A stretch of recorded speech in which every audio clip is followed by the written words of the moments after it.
இப்போதைக்கு நம்ம oil and key ரெண்டுமே நான் போட்டிருக்கேன். அதில் வந்து நம்ம ஜீரா, பெரிய சீரகம், சின்ன சீரகம், ஏலப்பட்டை, கிராம்பு, ஆனியன்ஸ், இஞ்சி பூண்டு பேஸ்ட்டு. நான் அந்த ஏலப்பட்டை கிராம்பு போட்டப்போ பிரியாணி இலை கூட போட்டிருந்தேன். அதுக்கப்புறமா வெங்காயமும் இஞ்சி பூண்டும் போட்டு நல்லா நம்ம வதக்கிக்கணும். வெங்காயத்தோட கலர் மாறுற ஸ்டேஜில் வந்து மசாலாவை போட்டேன். மசாலாவை போட்டு கருகிட விடக்கூடாது. நான் கொஞ்சம் மீடியம் ஃப்ளேமில் வச்சுட்டு மசாலாவை போட்டு கிளறிக்கணும். தக்காளி போடணும். அதுக்கப்புறமா ஒவ்வொன்றா நீங்கள் வெட்டி வச்சுருக்க அவ்வளோ வெஜிடபிள்ஸையும் போட்டு ஒரு 1 மினிட் அது அப்படியே கொஞ்சம் வதங்கட்டும். அதுக்கப்புறமா நான் அது மாதிரி தண்ணி சேர்த்துக்கலாம்.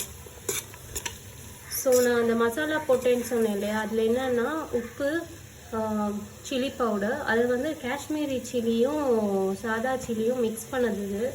ஸோ அது கலருக்காக தான் நான் காஷ்மீரி சில்லி கொஞ்சம் அதில் மிக்ஸ் பண்ணியிருக்கேன். So chilli powder, garam masala, மல்லித்தூள், மஞ்சத்தூள் இவ்வளவும் தான்.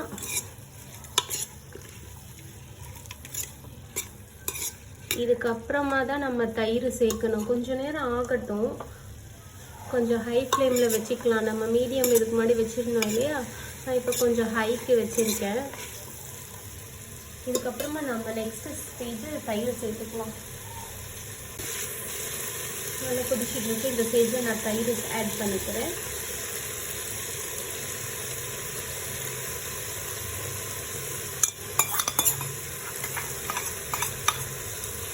நீங்கள் தயிர் இல்லை அப்படின்னா ஒன்றும் ப்ராப்ளம் இல்லை. லெமன் கூட ஒரு பாதி லெமன்,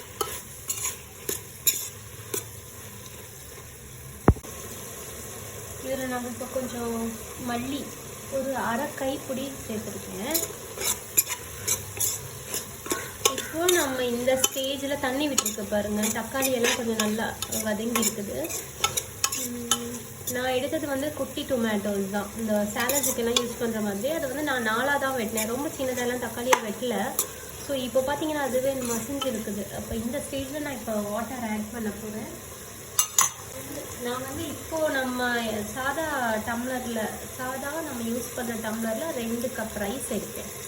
அதுக்கு நான் வந்து இதுக்கு 4 கப் தண்ணி ஊற்றுவேன். நீங்கள் சப்போஸ் பாஸ்மதி ரைஸாக இருந்தது அப்படின்னா பாஸ்மதி ரைஸுக்கு வந்து 1.5 கப், ஒரு கப்புக்கு 1.5 கப் தண்ணி சேர்த்துக்கலாம். இது நான் சாதா ரைஸில் தான் பண்ணுறேன். ஸோ அதனால 4 கப் தண்ணி சேர்த்துக்கிறேன்.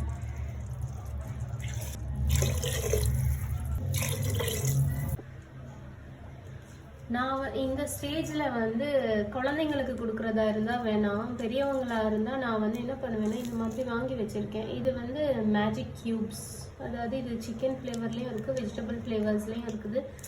சும்மா ஜஸ்ட்டு எக்ஸ்ட்ரா டேஸ்ட்டுக்காக தான் இது.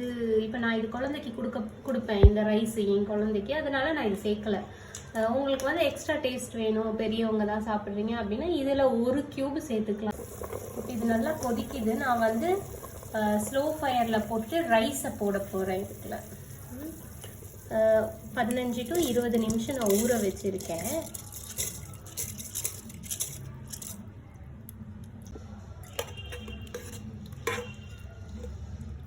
ரைஸை போட்டாச்சு. ஸ்லோ ஆக்கி வச்சுருந்தேன் ரைஸ் போடுறதுக்காக. இப்போ மறுபடியும் நான் ஹை ஃப்ளேமில் வச்சுருக்கேன். ஸோ நம்ம மல்லி இலையை தூவிடலாம். ஓகே, இப்போ கொதிச்சதுக்கப்புறமா நம்ம இதை குக்கரை மூடிட்டு ஒரு விசில் தான், அந்த ஒரு விசிலில் நம்ம இறக்கிடணும். விசில் போட்டதுக்கப்புறமா நான் வந்து ஃப்ளேமை கொஞ்சம் கம்மி பண்ணிப்பேன், மீடியம் ஃப்ளேமில் தான் வைப்பேன். ஸோ இப்போ நான் க்ளோஸ் பண்ண போகிறேன். அதுக்கு முன்னாடி நான் உப்பு கொஞ்சம் செக் பண்ணேன், பட் உப்பு இல்லாத மாதிரி இருக்குது. லைட்டாக போட்டுக்கிறேன், ஏன்னா நம்ம குக் பண்ணதுக்கப்புறம் உப்பு போட முடியாது. ஸோ எப்போவுமே செக் பண்ணிக்கோங்க.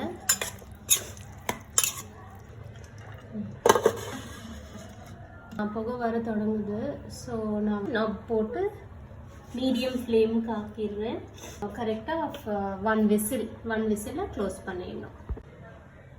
ஸோ இப்போ விசில் அடங்கிடுச்சு. நான் குக்கர் ஆஃப் பண்ணி கொஞ்சம் நேரம் ரெஸ்ட் டைம் வச்சுருக்கேன். நம்ம ஓப்பன் பண்ணிடலாம்.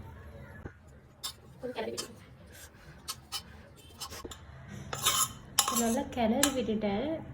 கிளறி விட்டுட்டு நம்ம இதை கொஞ்ச நேரம் மூடி வைக்கலாம், ஒரு 5 to 10 minutes.